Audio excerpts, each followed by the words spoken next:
નમસ્કાર. કેમ છો વિદ્યાર્થી મિત્રો? મજામાં? ઓકે. તો હવે ધોરણ 12 વિષય અર્થશાસ્ત્ર, અને અર્થશાસ્ત્રમાં પ્રકરણ નંબર 10 ચાલી રહ્યું છે. ત્યારે ઉદ્યોગ ક્ષેત્રની આપણે વાત ગયા 2 સેશનમાં કરી.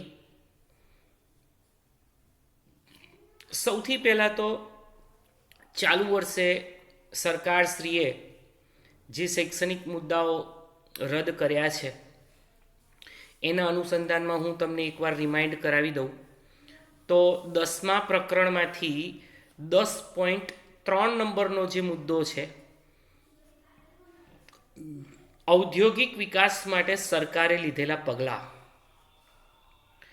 એ ચાલુ વર્ષ માટે આપણા કોર્સમાં નથી, રદ કરેલું છે. એ સિવાયનું 10મા પ્રકરણનું બધું જ કન્ટેન્ટ આપણા કોર્સમાં છે. અત્યાર સુધી આપણે સૌથી પહેલો મુદ્દો ઉદ્યોગ ક્ષેત્રનું મહત્ત્વ, ઉદ્યોગ ક્ષેત્રનું મહત્ત્વ ભણ્યા. એની અંદર રાષ્ટ્રીય આવકમાં ઉદ્યોગોનો ફાળો, રોજગારીના સર્જનમાં ફાળો, વિદેશોમાં ઔદ્યોગિક પેદાશોની નિકાસ કર્યાથી જે કંઈ પણ હુંડિયામણની કમાણી થાય તે, અર્થતંત્રનો સમતોલ વિકાસ એટલે કે બેકવર્ડ એરિયા પછાત વિસ્તારોમાં પણ ઉદ્યોગોની રચના કરી, સ્થાપના કરી અને વધુને વધુ અર્થ ઉપાર્જન કરી શકાય. ત્યારબાદ ખેતીનું પણ આધુનિકીકરણ એ ઉદ્યોગ ઉપર આધાર રાખે છે, એની પણ આપણે ચર્ચા કરી. ત્યાર પછી અર્થતંત્રનું મજબૂત માળખું ઊભું કરવા માટે ઉદ્યોગો ખૂબ જ ઉપયોગી સાબિત થયા છે, એની પણ ચર્ચા થઈ.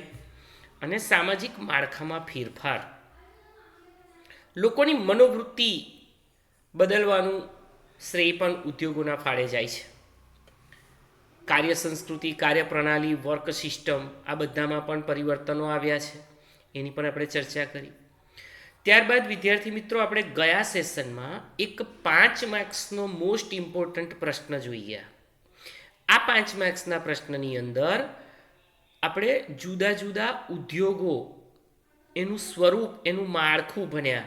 અને એ સ્વરૂપ, એ માળખાની અંદર આપણે દરેક પ્રકાર જે છે એ એક માર્ક્સનો પ્રશ્ન ગણાય. બી વિભાગમાં એ પૂછાતો હોય છે.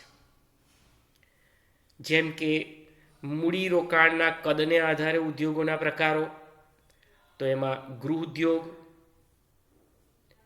એની વ્યાખ્યા અને ઉદાહરણ, ટચુકડા ઉદ્યોગ, ટાઇની ઇન્ડસ્ટ્રીઝ, નાના પાયાના ઉદ્યોગો, સ્મોલ સ્કેલ ઇન્ડસ્ટ્રી, મધ્યમ પાયાના ઉદ્યોગો અને લાર્જ સ્કેલ ઇન્ડસ્ટ્રી, મોટા પાયાના ઉદ્યોગો. આ હતા મૂડીરોકાણના કદને આધારે. આપણે 25 લાખથી માંડીને 10 કરોડ રૂપિયા સુધીના રોકાણની ચર્ચા કરી. ત્યારબાદ માલિકીને આધારે ઉદ્યોગોના વિવિધ પ્રકારોની પણ આપણે ચર્ચા કરી. એની અંદર જાહેર ક્ષેત્રની માલિકી, ખાનગી ક્ષેત્રની માલિકી અને સંયુક્ત માલિકી, આ 3 ખાસ પ્રકારો જોયા. એમાં જાહેર ક્ષેત્રમાં ખાતાકીય ઉદ્યોગો એટલે ખાતાકીય સંચાલનવાળા, જાહેર નિગમો, કોર્પોરેશન અને સંયુક્ત મૂડી કંપનીઓનો પરિચય મેળવ્યો. ત્યાર પછી સહકારી ક્ષેત્રના ઉદ્યોગોની પણ વાત થઈ, સંયુક્ત ક્ષેત્રના ઉદ્યોગોની ચર્ચા કરી.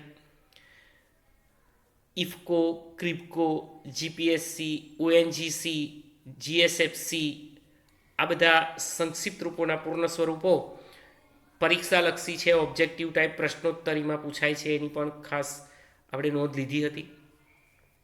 ઉત્પાદિત વસ્તુના સ્વરૂપને આધારે વળી પાછા 2 પ્રકારો, વપરાશી વસ્તુ અને અર્ધ તૈયાર વસ્તુના ઉદ્યોગો, એની પણ ચર્ચા થઈ. તો વિદ્યાર્થી મિત્રો, આટલું કન્ટેન્ટ જે છે એ આપણે અગાઉના પાછલા સેશનમાં ભણી ગયા. ત્યારબાદ ઔદ્યોગિક વિકાસ માટે સરકારે જે કંઈ પણ પગલાં લીધા છે એ પગલાં આપણા કોર્સમાં નથી. ચાલુ શૈક્ષણિક વર્ષમાં એ મુદ્દો સરકારશ્રીએ રદ કરેલો છે. છતાં પણ એના 7 મુદ્દા હું એકવાર તમને જણાવી દઉં. એ આપણે પરીક્ષાલક્ષી નથી, પરીક્ષા માટે તૈયાર કરવાના નથી, ચાલુ વર્ષ માટે એને રદ કરેલા છે.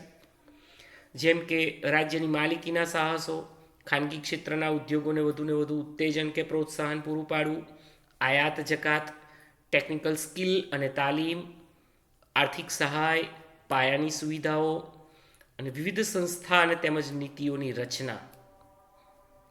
વિદ્યાર્થી મિત્રો, એની અંદર આઈડીબીઆઈ, એસઆઈડીબીઆઈ, આઈસીઆઈસીઆઈ, આઈએફસીઆઈ, એલઆઈસી, જીઆઈસી આ બધી જુદી જુદી સંસ્થાઓ છે કે જેઓ નાણાકીય સહાય કરે છે, ધિરાણ કરે છે. ધંધાકીય એકમોને નાણાકીય ધિરાણ પૂરું પાડવાનું મુખ્ય કાર્ય એમનું છે. આઈડીબીઆઈ એટલે industrial development bank of India, SIDBI SIDBI એટલે small industrial development bank of India, ICICI એટલે industrial credit and investment corporation of India, IFCI industrial finance corporation of India, LIC તમે બધા જાણો જ છો, life insurance corporation of India, અને GIC general insurance corporation of India. તો આ બધી જ ચર્ચા જે છે એ દેશના ઉદ્યોગોના વિકાસ માટે સરકાર દ્વારા લેવાયેલા પગલાં છે, જે આપણા કોર્સમાં નથી, પણ ફક્ત તમારી જાણકારી માટે અને આ સંક્ષિપ્ત રૂપોના પૂર્ણ સ્વરૂપો તમને કામ લાગે તે માટે આપણે અહીંયા એની ચર્ચા કરી લીધી, ટૂંકમાં સંક્ષિપ્તમાં સમજણ મેળવી લીધી. હવે જે વાત કરવાની છે એ તમારા સ્વાધ્યાયમાં પણ છે અને 3 માર્ક્સનો ડી વિભાગનો પ્રશ્ન મોસ્ટ ઇમ્પોર્ટન્ટ એવો એ છે સ્પેશિયલ ઇકોનોમિક ઝોન, SEZ, વિશિષ્ટ આર્થિક વિસ્તાર. મોસ્ટ ઇમ્પોર્ટન્ટ છે, ખૂબ જ અગત્યનો આ પ્રશ્ન છે. વિશિષ્ટ આર્થિક વિસ્તારોને અંગ્રેજીમાં સેઝ કહેવાય. સેઝનું પૂરું નામ જણાવો એવું પરીક્ષામાં અવારનવાર પૂછાતું હોય છે. આપણે એનું પૂરો સ્પેલિંગ યાદ રાખવાનું, સ્પેશિયલ ઇકોનોમિક ઝોન. તો સેઝ તરીકે તેને ઓળખવામાં આવે છે. ભારતની અંદર વિશિષ્ટ આર્થિક વિસ્તારોનો અમલ 1 એપ્રિલ 2000થી શરૂ થયો. ત્યાં લીટી દોરી રાખજો. વર્ષ 2000માં એપ્રિલ મહિનાની 1 તારીખથી એનો અમલ થયો. એનો હેતુ શું છે? એનો હેતુ વિદેશી મૂડીરોકાણને આકર્ષવાનો છે. એટલે કે વિદેશના રોકાણકારો આપણા દેશના ઔદ્યોગિક એકમોમાં રોકાણ કરે, વધુને વધુ પ્રમાણમાં રોકાણ કરે અને ઉદ્યોગોને પ્રોત્સાહન મળે, તે એનો મુખ્ય ઉદ્દેશ્ય છે. તેમજ આંતરરાષ્ટ્રીય હરીફાઈનું આયોજન, એ હરીફાઈ મુજબનું જ અંકુશો મુક્ત કે જેના પર નિયંત્રણ ન હોય એવું નિકાસ કરવા માટેનું આખું એક વાતાવરણ સર્જવું. એનો મુખ્ય હેતુ એ જ છે કે દેશની નિકાસોનું પ્રમાણ વધે અને દેશના ઉત્પાદક ક્ષેત્રો વિશ્વ સમકક્ષ બને, વિશ્વની સાથે કદમ મિલાવી શકે તેવી ઔદ્યોગિક પેદાશો આપણા દેશમાં પણ બનતી થાય, એ આ સેઝનો મુખ્ય હેતુ છે. મિત્રો, તમારે આ ટૂંકનોંધ પરીક્ષામાં પૂછાય તો કેવી રીતે લખવાની એ પણ પહેલાં સમજી લો. ડેશ વાઇઝ મુદ્દા પાડીને વાક્ય રચનાઓ લખતા જજો. એમાં મુખ્યત્વે ક્યારે આનો અમલ થયો, એનો મુખ્ય હેતુ શું છે, સેના પરથી આપણે અપનાવ્યું, એ વિસ્તારો ક્યાં આવેલા છે, વિદેશોમાં, આપણા દેશમાં કયા કયા વિસ્તારોમાં આવા સેઝ આવેલા છે અને એના પર નિયંત્રણ કે અંકુશ કોનું હોય છે, એ આપણે યાદ રાખવું. આ હું જે પોઈન્ટ્સ બોલ્યો એ પોઈન્ટ્સના અનુસંધાનમાં હું તમને જણાવું કે આવા મુદ્દાસર જ લખાણ અને વાક્ય રચના, જેને આપણે ડેશ વાઇઝ કહીએ છીએ, એવું લખાણ લખો તો પૂરેપૂરા 3 માર્ક્સ મળે એવી શક્યતાઓ છે આ પ્રકારની ટૂંકનોંધમાં. વિશિષ્ટ આર્થિક વિસ્તારમાં એટલે કે સેઝમાં કાયદા દ્વારા કર રાહતો આપીને વિદેશી મૂડીરોકાણકારોને આકર્ષવામાં આવે છે. એટલે વધુ ને વધુ મૂડીરોકાણ આપણા દેશમાં ફોરેનથી આવે તે એનો મુખ્ય હેતુ છે. આ સેઝ સ્પેશિયલ ઇકોનોમિક ઝોન એ શેને આધારે આપણે તૈયાર કર્યું તો આપણા પડોશી દેશ ચીનના વિશિષ્ટ આર્થિક વિસ્તારનું જે મોડેલ હતું એના પરથી આપણે આ મોડેલ વિકસાવ્યું. ચીનમાં આવા સેઝ મોટા પાયા પર કાર્યરત છે. એનું મુખ્ય કાર્ય પણ એ જ છે, પ્રત્યક્ષ વિદેશી મૂડીરોકાણ, અંડરલાઇન કરજો, FDI, ફોરેન ડાયરેક્ટ ઇન્વેસ્ટમેન્ટ. એના દ્વારા નિકાસ કરતા ઉત્પાદિત ક્ષેત્રોનો વિકાસ કરવા માટે તે ખૂબ જ ઉપયોગી છે. FDI, foreign direct investment. વિદ્યાર્થી મિત્રો, એટલે જ તમે જુઓ વિશ્વમાં ચીન જે છે એ સૌથી વધુ FDI દ્વારા મૂડીરોકાણ મેળવતો દેશ છે. વિશિષ્ટ આર્થિક વિસ્તારમાં કરમુક્ત વિસ્તાર ઊભો કરવામાં આવે છે, એટલે કે આવા વિસ્તારમાં ઊભા થયેલા ઉદ્યોગો એમને ટેક્સ ફ્રી રાખવામાં આવે છે. બીજા શબ્દોમાં કહીએ તો વિશિષ્ટ આર્થિક વિસ્તાર એટલે કે સેઝ સ્પેશિયલ ઇકોનોમિક ઝોન એ એક એવો ભૌગોલિક વિસ્તાર ઊભો કરવામાં આવે છે કે જે દેશમાં જ એક એવો વિસ્તાર બને જ્યાંના આર્થિક કાયદાઓ એ દેશના કાયદાઓથી જુદા હોય છે, ભિન્ન હોય છે, અલગ હોય છે.